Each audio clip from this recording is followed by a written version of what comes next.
It was swift, violent and deadly.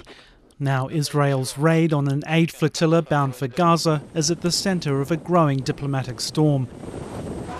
International calls are mounting for an impartial probe, not least from the United Nations. Secretary-General Ban Ki-moon already laying the blame on Israel's blockade of the Palestinian territory.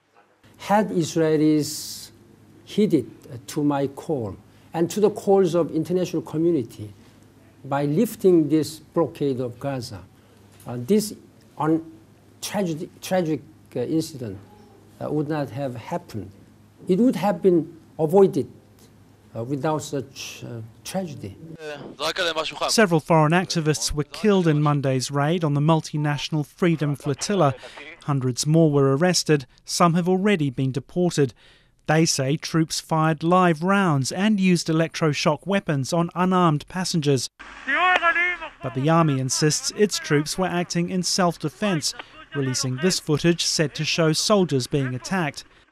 Indeed, Israel claims it was a defensive operation to maintain the 3-year-old blockade imposed on Gaza when Hamas first took control. That regime in Gaza is a very hostile regime to Israel, responsible for shooting thousands of rockets into Israel at Israeli civilians. We have to have the blockade in place.